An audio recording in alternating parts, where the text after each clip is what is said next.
রাধে রাধে বন্ধুরা, শুভ সকাল। তবে আজকের দিনটা শুভ নাকি অশুভ সেটা বুঝতে পারছি না। তো প্রথমেই তোমরা এই মন্দিরটাকে দেখছো, আশা করি এই মন্দিরটা অনেকেই চেনো, আর যারা চেনো না তাদেরকে একটু বলে দিই। এইটা হচ্ছে বেথুয়াডাহরি মুজফ্ফরনগর কলোনির খুব বড় একটি মন্দির। এই মন্দিরে অনেক সুন্দর সুন্দর অনুষ্ঠান হয়। যারা বেথুয়াডাহরিতে থাকো কিংবা তার আশেপাশে থাকো তারা প্রত্যেকেই জানো, আর যারা দূরে থাকো তারা হয়তো জানো না। এটা হচ্ছে মন্দিরের আগের দৃশ্য। দেখো, এখানে মন্দিরে অনুষ্ঠান হয়, আর দেখেছো মন্দিরের সব কিছু কত সুন্দর দিক, সব কিছু দিয়ে সাজানো।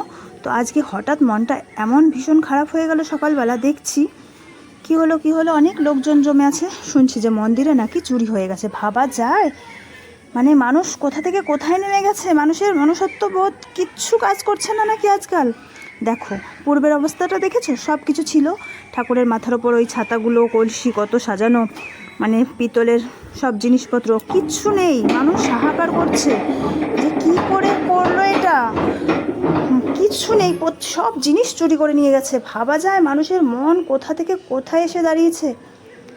হায় ভগবান, তুমি মানুষকে সুবুদ্ধি দাও।